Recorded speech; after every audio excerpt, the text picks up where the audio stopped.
Well, greetings everyone, and welcome to another episode of our WCNFluencer podcast. I'm your host, Christopher MacLellan, and I am honored to have one of the founding members of JEM Research, Dr. Mark Goldstein, with us today. Dr. Goldstein, thank you so much for taking the time to visit with us today. Yeah, my pleasure, Chris. Thanks for having me. Yeah, we've been looking forward to doing this for quite a while, and today's the day, and here we are. And one of the things that I've been thinking about as preparing to visit with you today is you have such a wonderful and distinguished career, but what led you into the research component side of medicine? I was in private practice, for many years. And after about 30 years of that, I decided to pivot my career and focus primarily on clinical trials and research. And that's, been a great segue for me, particularly as I got a little bit older and more focused in what I was looking to do. And so clinical trials in particular, as it relates to Alzheimer's disease, became a really good focus for me. And I think we often lose track, especially as caregivers, when we're in the midst of caring for somebody else, how important these clinical trials are for not only the physicians who are conducting them, but for the thousands upon thousands of people who are going through, especially Alzheimer's and dementia. Yeah, 100%. And I mean, I say to people every day when they say, Dr. Goldstein, I don't want to do a clinical trial. I don't want to be a guinea pig. One of my favorite, or I should say least favorite, yes. least favorite off ramps. And I say to them, Mrs. Jones, how many medications are you taking? And Mrs. Jones will say, well, I'm on 6 medicines. And I say, well, how do you think those got there, but for people who participated in clinical trials to get them approved? So when we meet with people with a little bit of open discussion, we very often bring them around to the fact that there would be no improvements, no developments, no breakthroughs without those people whom we call medical heroes participating in clinical trials.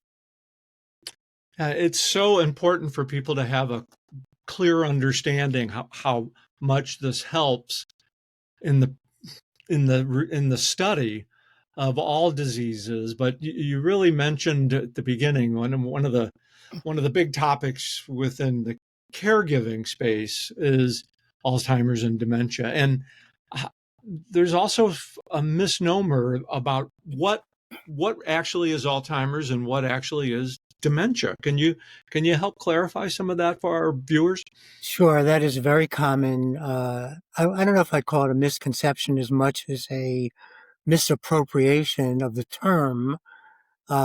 Dementia, I like to think of as the pie, and Alzheimer's as the biggest slice of the pie.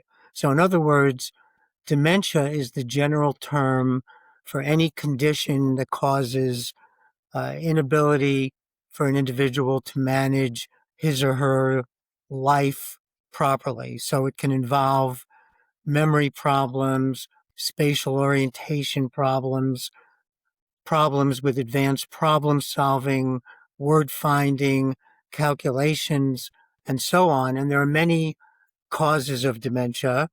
And again, Alzheimer's disease is the most common cause of that syndrome that we call dementia. So in other words, all Alzheimer's disease is dementia, but not all dementia is Alzheimer's disease. I think an example that I've learned over the years would relate to like Parkinson's. Parkinson's is a dementia as I understand it, but as a layperson, I would not have thought about that until I had been educated. Yes, Parkinson's disease can be one of the causes of dementia. Parkinson's disease, as you may know, is a condition unto itself, but often associated with it is a dementia. In other words, aside from the movement disorder of Parkinson's, the shaking, the slowness, the balance difficulties, there can be cognitive impairment as well. What would you say to a new caregiver that is recognizing something is wrong with their spouse or partner or adult senior parent, that they're noticing some memory loss or some symptoms that just don't seem like the same person that they've known for years? What are some of the key things that people should be looking for? Sure. Yeah, I mean, in this day and age, I suggest to anybody, whether they are the individual or the caregiver, as you mentioned, the person who cares about the individual, Mm-hmm. if you notice changes in memory, in function, in directions, in word finding, any of those things, the question always becomes, and I again say this to our patients very often, is it something or is it nothing? Because Right. very often it can be normal aging in people. As we Mm-hmm. get older, typically above 60 or 65, it's very common to have some cognitive issues. The Right. question becomes, is that the very beginning of something that 2 or 3 or 4 years down the road will clearly be worse, or is that just normal aging? And I would tell you, I would take this opportunity at this moment to say that back in the day, that patient might see a neurologist, and the neurologist had limited tools in his or her toolbox. Yeah. So he or she might say, well, I'm not sure. Come back in 6 months. We'll see how you're doing. And if things are worse, then maybe it's something. And if you're doing about the same, I'll see you in another 6 months and we'll see what's going on then. Well, that's changed dramatically in the last perhaps year or so, maybe longer, where we now have what we call biomarkers, which are objective tests that Mm-hmm. can tell us whether or not someone with complaints is on the pathway to getting worse from Alzheimer's disease. And those biomarkers currently, practically speaking, take one of two forms, either blood tests or special brain scans called PET scans, both of which can give us a lot of information as to whether even trivial memory complaints are likely to get worse over time or not. Yeah, as I was listening to you, I was thinking about a toolbox, how much the toolbox has changed over the years that can help physicians like yourself be in tune with what's going on with the patient. So the key has become, without question, early intervention in people that have problems, which is why I would emphasize to anyone who might be listening or viewing this podcast that ignoring symptoms, in my opinion, is not advisable. And the Right. reason is because we can make definitive diagnoses earlier and earlier, and there are options for treatment that did not exist as recently as 3 or 4 years ago. So, to your listening/viewing audience, I would again emphasize, don't ignore symptoms. The analogy I often use is, if somebody feels a lump somewhere, Mm-hmm. is the best strategy to say, well, it's a lump. It'll go I'm going to away. go to the movies. It'll go away. Yeah. Or do you Mm-hmm. want to get it looked at? Well, now I think we are at a point where it really behooves people to seek out answers when they have cognitive complaints and try and figure out, again, is it something or is it nothing? Because if it is something, there are options to do things about it. And those options are clinical trials, but there Mm-hmm. are also commercial treatments that are available, and people might, in after, of course, conferring with their personal physicians and hopefully neurologists, decide to go in that direction. Because it's so much, I don't know, better or easier, what the right word would be, to be proactive instead of reactive in any type of health situation. Yeah, I don't know about easier, Chris. I do know it's advisable. That is the right word. Right. A lot of times people put their heads in the sand, and that's not the right way to go. What are some of the current treatments that you're seeing now with Alzheimer's? So, as we speak, there are two approved treatments, therapies. One is a uh, Eisai pharmaceutical drug. The medical name is lecanemab. The generic name is Leqembi. The Hmm. other name, the other drug is an Eli Lilly medication, medical name donanemab. It goes by Kisunla. They are both given as IV infusions. One of them, the first one I mentioned, every 2 weeks. The second one every 4 weeks. They have been proven to slow down worsening. I emphasize they're not cures. There's no cure, yes. Hmm. They do not improve cognition, but they may slow progression Yeah. for a period of time.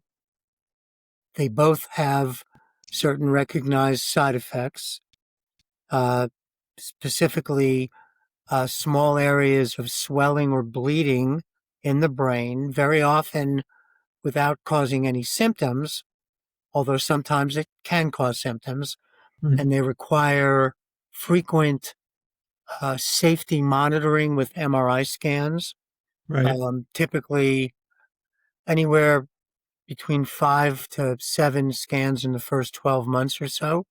Right. So, you have to be carefully monitored by physicians who know what they're doing with those drugs. They are a good first step, but Hmm. I emphasize, are not miracle drugs, which is why there are currently dozens and dozens of clinical trials that are still being done for treatment for Alzheimer's disease. If those were miracle cures, I'm pretty sure the industry would dry up We're dry. for Yeah. ongoing clinical trials. Yeah. One of the questions I get asked quite a bit, and my caregiving experience did not interact with dementia and Alzheimer's, but we've had family members, uh, in my personal life, and I've often wondered, is it a hereditary disease? So there is an hereditary predilection, a propensity to develop it if you carry certain genes. Hmm. Um, Certain genes, which are relatively rare, guarantee you will develop the disease. Um, there was a wonderful movie a few years ago, Still Alice, Oh uh, yes, yeah. a wonderful movie, very sad, about a hereditary condition. And it involved whether even her children would choose to get tested or not. But that's not as common as garden variety, if you will, Hmm. Alzheimer's disease, in which there is a gene that if you carry two doses of it, one from your mother, one from your father, it's called the ApoE4 gene, you're much more likely to develop the disease. But even if you do carry two doses of the gene, you're still not guaranteed to get the condition. It's not, I always tell patients, like brown eyes or blonde hair. Right. It's not quite as stark a relationship. But to your question, there is a hereditary tendency. So if you have a first degree relative who had the disease, a mother, a father, an older sibling, you are more likely to get it, but it doesn't mean by any means that you As will. amenable. Right. Yeah. Goodness, what a great conversation. It's so informative and just very relaxed. But I also know that the work that you do at JEM Research, it's broader than just Alzheimer's and dementia. Can you talk about some of the other studies that you focus on for our viewers? Sure. We also do studies to slow down the progression of Parkinson's disease. That's a condition for which there's no approved medication to do that.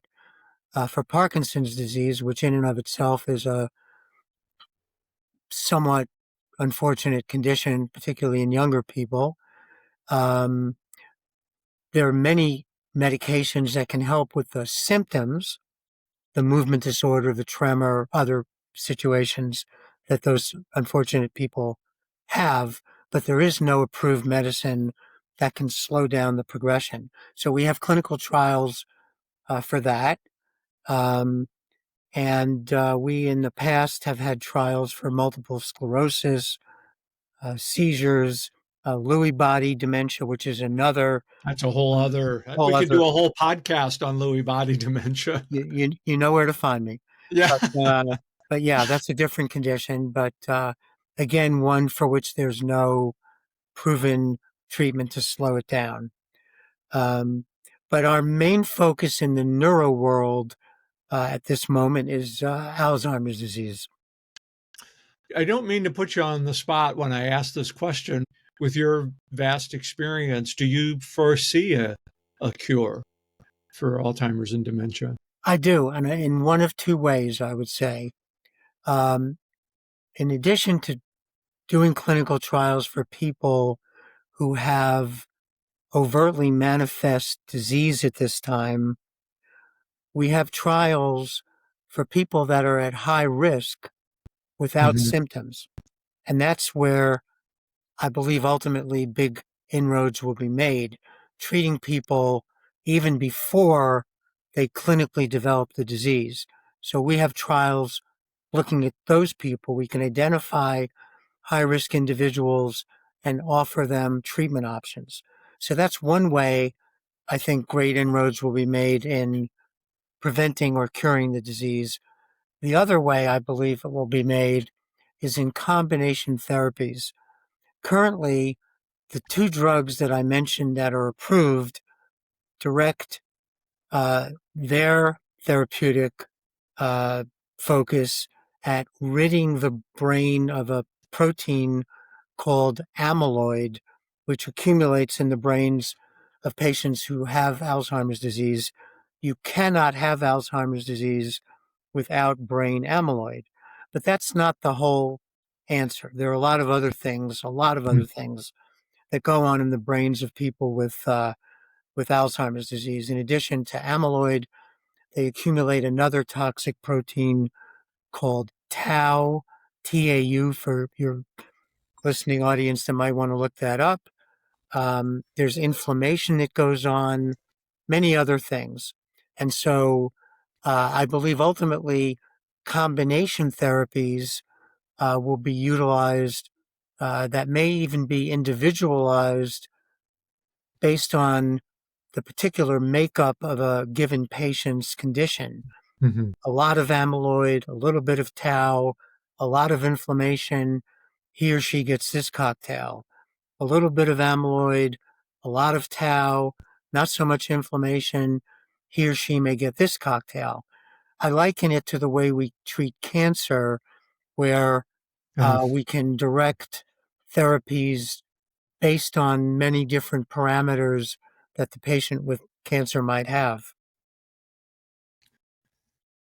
Dr. Goldstein, this has just been terrific. But let all of our viewers and listeners know how they can learn more about GEM Research and get involved in some of these studies. Well, we would love to see any of your listeners or viewers. We do routine evaluations in which people are seen by neurologists, myself, and Dr. Linda Powell, who is a board certified neurologist, and we will see people, we will assess them. They may be candidates for clinical trials. They may have nothing wrong with Mhm. them. We may suggest other avenues. Um, and many of these people can be tested for whether or not they're at risk, typically above the age of 50. I should emphasize that. We wouldn't want to be seeing 22-year-olds worried about their Right. memories, but people over 50, we can generally see at JEM Research, and are happy to do so. And, I will make a shameless plug here, which is that there are never any costs involved in anything we do. That's not a shameless plug. I was going to kind of tweak you into that because I actually, the way we have all met is I came in for a clinical trial on one of the Alzheimer's studies because we have it in our family, and I was concerned Right. myself, and I wanted to be proactive instead of reactive, and the process was easy, professional, and there's a lot of great people there on staff. So it's really my honor to be able to participate not only in the study and have the testing, but to have you on as a guest to help so many people that or watch our podcast and listen to our podcast and let them hear from the source how important this is. Sure. I appreciate those words. Yeah, so we are happy to see people. There's no cost, there's no insurance involved. We don't care about any of that. And most importantly, everything we do here is private. And that's important to people in this day and Very age important. where Right. things get out and you worry about that. But we're very careful about the sanctity of medical privacy. Very good. And we'll have all of the contact information for JEM Research in our show notes. And Dr. Goldstein, I have a feeling this isn't going to be the only podcast we do with you and other staff members on JEM Research. Thanks so much for joining me today. My pleasure. Thanks for having me.